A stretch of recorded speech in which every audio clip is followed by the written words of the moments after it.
Giriga's summer sale. Buy any AC and get free 2 nights, 3 days holiday package. தற்போது பத்திரிகையாளர் திரு சுவாமிநாதன் இணைந்திருக்கிறார். அவரிடம் கேட்கலாம். சார் வணக்கம். வணக்கம்.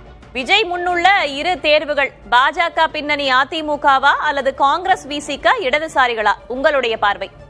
நிச்சயமாக அவர் காங்கிரஸ் விசிக இடதுசாரிகள் அப்படிங்கிற இடத்தை தான் விஜய் தேர்வு செய்வார். ஏனென்றால் அவர் தேர்தலை சந்தித்த அணுகுமுறை, அந்த அணுகுமுறையிலேயே அவர் கிட்டத்தட்ட பாஜக இல்லாத ஒரு அணி.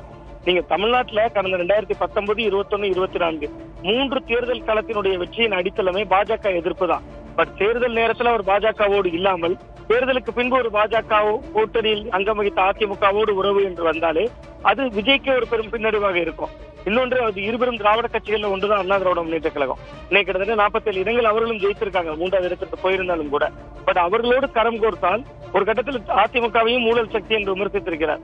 ஆனா இந்த காங்கிரஸ் விசிக இடதுசாரிகளோடு கைகோர்க்கிறப்ப அந்த மாதிரியான சிக்கல்கள் எதுவும் இல்லை. அந்த கட்சிகளுக்கும் ஒரு லாஜிக் இருக்கு விஜயோட ஆதரவு கொடுப்பதற்கு.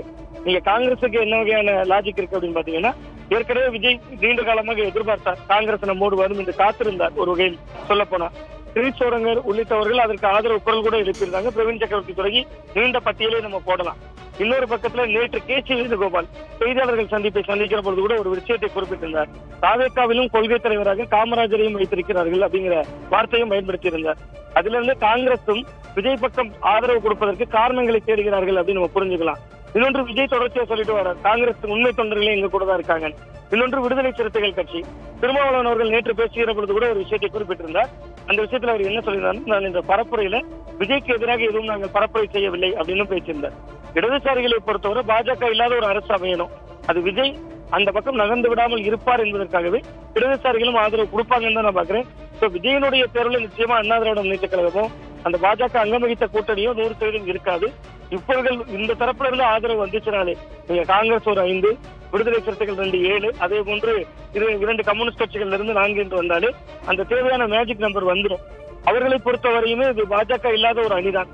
அந்த அடிப்படையில் அவர்களும் விஜய் ஆதரிப்பார்கள். விஜயும் அவர்கள் ஆதரவை எதிர்பார்க்கிற வாய்ப்பு இருக்குன்னு பார்க்கிறேன்.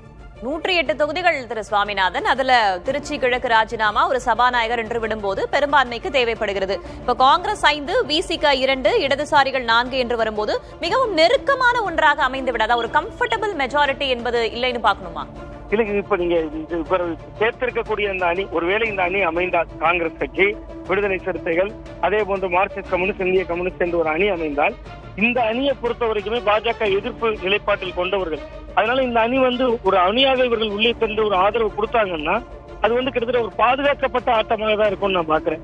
நீங்க இப்போ அண்ணா திராவிட முன்னேற்ற கழகத்தை இருந்து ஒரு பிரிவு வர்றதோ அல்லது அதிமுகவே வர்றதோ கூட அதை விட இது பாதுகாப்பான ஆட்டமாக தான் இருக்கும் என்று அவர்கள் நினைக்கலாம். இன்னொன்று, திருச்சி கிழக்கில் இவர்கள் தான் ஆளுங்கட்சியாக இருக்கிறார்கள்.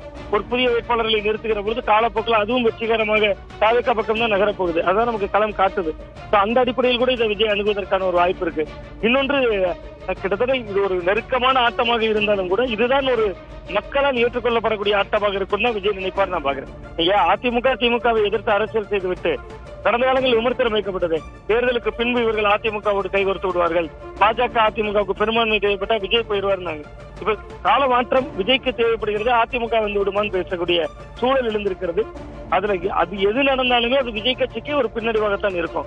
அவருடைய சாய்ஸ் இவர்களாகத்தான் இருக்க முடியும். விடுதலை சிறுத்தைகள் கட்சி, மார்க்சிஸ்ட் கம்யூனிஸ்ட், இந்திய கம்யூனிஸ்ட், கிட்டத்தட்ட காங்கிரஸ் கட்சி, இது கிட்டத்தட்ட பாஜகவுக்கு எதிரான கட்சி. அவர்களுக்கும் எந்த நெருக்கடியும் இல்லை. கடந்த காலங்களில் இருந்த அதே உறவு தான். கிட்டத்தட்ட பாஜகவுக்கு எதிரான ஒரு அணி, அதை கைகொடுக்கிறோம் அப்படிங்கிற புள்ளியில கடந்துருவாங்க. ஒரு சமரச புள்ளி இருக்கு அந்த இடத்துல. இதை நீங்க அதிமுக உள்ள வந்தாங்கன்னா, அதிமுகவுடைய ஆதரவுல வந்தாங்கன்னா அப்போ ஒரு சமரச புள்ளி இருக்கு. திமுக எதிர்ப்புங்கிற புள்ளியில இணைந்திருக்கிறோம். அப்ப திமுக இங்க பெரும்பான்மை வரப்போது அதுவும் இல்லையே. அப்ப அதிமுகவுக்கும் சொல்றதுக்கு ஒரு லாஜிக்கல் பாயிண்ட் வேணும். அதே மாதிரி தாவேகா அவர்களை அணைத்துக் கொண்டதுல சொல்றதுக்கும் விளக்கம் வேணும். ரெண்டுமே இல்லாத ஒரு சூழல் ஏற்படும். காங்கிரஸ் விசிக இடதுசாரிகள் தான் விஜயின் தேர்வாக இருக்கும் என்பது உங்களுடைய கருத்தாக இருக்கிறது. இணைப்பில் வந்தமைக்கு நன்றி திரு Swaminathan. Giriga's summer sale. Buy any AC and get free 2 nights, 3 days holiday package.